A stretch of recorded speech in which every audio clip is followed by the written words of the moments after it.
بسم اللہ الرحمن الرحیم۔ اسراء اور معراج کے واقعے کا ذکر چل رہا تھا۔ اسراء اور معراج کا سفر انتہائی عظیم الشان سفر تھا۔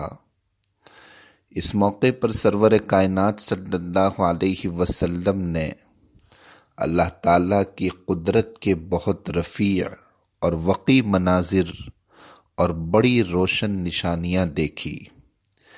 اس واقعے میں بہت سے علوم، راز، لطافتیں، اسباق اور نصیحت آموز باتیں موجود ہیں۔ حضرت مولانا سید ابو الحسن ندوی رحمۃ اللہ علیہ نے اس واقعے کے بارے میں لکھا ہے، اور کیا خوب لکھا ہے کہ یہ محض ایک جزئی اور ضمنی واقعہ نہ تھا، جس میں رسول اللہ صلی اللہ علیہ وسلم کو اللہ تعالیٰ کی بڑی بڑی نشانیوں کا مشاہدہ کرایا گیا، اور آسمان و زمین کی بادشاہت بے پردہ اور بے حجاب ہو کر آپ کے سامنے آ گئی۔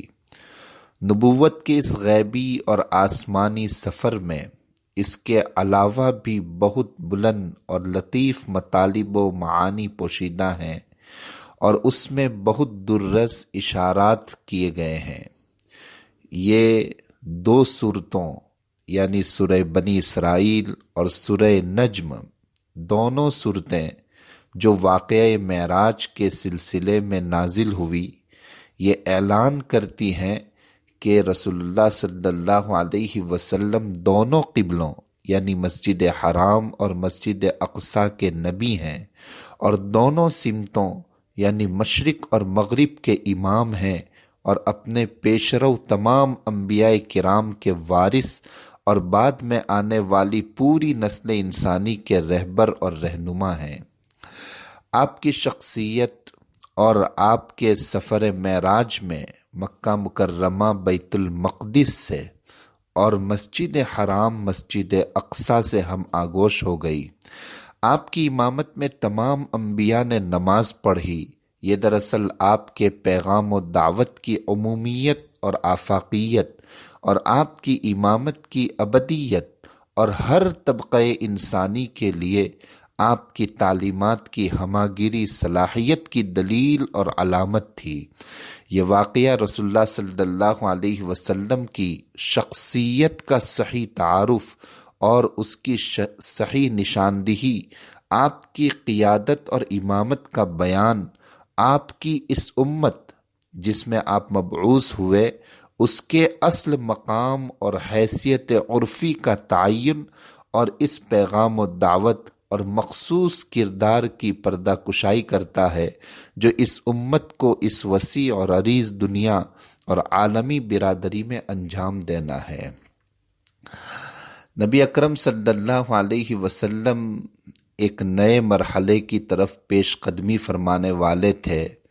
یہ ہجرت مدینہ اور ایک نئی اسلامی مملکت کے قیام کا مرحلہ تھا، اس لیے کہ معراج کا سفر تقریباً ہجرت سے 1 سال قبل پیش آیا۔ اللہ تعالیٰ نے چاہا کہ اس عظیم الشان مملکت کے بنیادی پتھر صحیح سلامت، ٹھوس اور آپس میں مضبوطی سے جڑے ہوئے ہونے چاہیے۔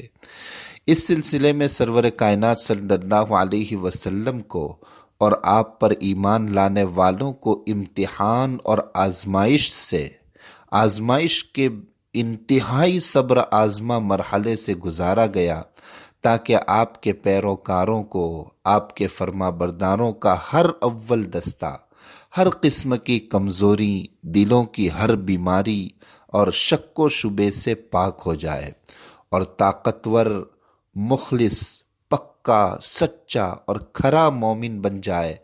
اسراء اور معراج کا یہ تاریخی واقعہ ہجرت مدینہ کا پیش خیمہ بن گیا۔ اس واقعے میں مظلوم اور ستم رسیدہ مسلمانوں کے لیے یہ بشارت تھی کہ اب رنج و غم اور درد و درماندگی کے دن دور ہونے والے ہیں، ظلم و ستم کی اندھیری رات ڈوبنے والی ہے، اور امن و آشتی کی سحر طلوع ہونے والی ہے۔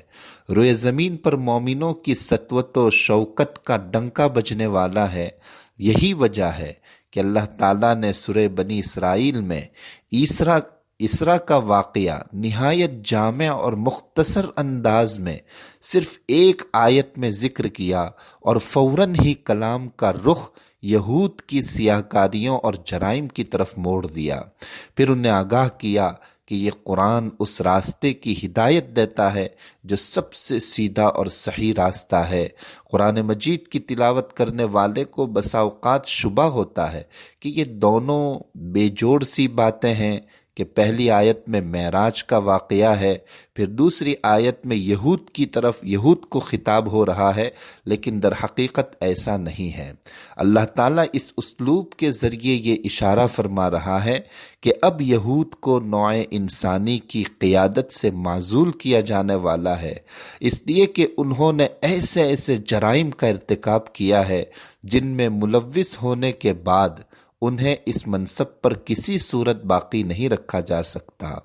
اب یہ منصب رسول اللہ صلی اللہ علیہ وسلم کو سونپا جائے گا اور دعوت ابراہیمی کے دونوں مراکز یعنی مسجد حرام کعبۃ اللہ اور مسجد اقصی، یہ دونوں مراکز ان کے ماتحت کر دیے جائیں گے۔ دوسرے لفظوں میں یوں کہا جا سکتا ہے کہ اب وقت آ گیا ہے کہ روحانی قیادت ایک ایسی امت سے یعنی یہود سے جس کی تاریخ غدر، خیانت اور ظلم و بدکاری سے بھری ہوئی ہے، ان سے چھین کر ایک ایسی امت کے حوالے کر دی جائے جس سے نیکیوں اور بھلائیوں کے چشمے پھوٹیں گے اور جس کا پیغمبر سب سے زیادہ صحیح راستہ بتانے والے قرآن کی وحی سے بہراور ہے۔ سورہ بنی اسرائیل میں اللہ تعالیٰ نے ایسے تمدنی قواعد اور ضوابط اور دفعات و مبادی بھی بیان فرمائے ہیں جن پر آئندہ اسلامی معاشرے کی تشکیل ہونے والی تھی۔ بہرحال معراج کے واقعے سے ہمیں بڑا سبق حاصل ہوتا ہے۔ اللہ تبارک و تعالی ہمیں اس سے عبرت حاصل کرنے کی توفیق عطا فرمائے، نبی کریم صلی اللہ علیہ وسلم سے سچی محبت نصیب فرمائے، آپ کی سنتوں پر چلنے کی ہمیں توفیق عطا فرمائے، اور جو شریعت اللہ کے رسول صلی اللہ علیہ وسلم لے کر دنیا میں تشریف لائے اور جس کی وجہ سے مومنوں کو، مسلمانوں کو جو عزت عطا ہوئی، اللہ تبارک و تعالی قیامت تک ہم کو اس کے اوپر حقیقی معنی میں قائم اور دائم رکھے۔ حقیقت میں اسی پر ہماری سرفرازی، سربلندی اور دنیا اور آخرت کی کامیابی ہے۔ اللہ تبارک و تعالی ہمیں قرآن کریم اور نبی کریم صلی اللہ علیہ وسلم کی تعلیمات، احادیث مبارکہ سے صحیح لگاؤ عطا فرمائے اور اس کو سمجھنے کی توفیق عطا فرمائے۔ آمین۔ السلام علیکم ورحمۃ اللہ وبرکاتہ۔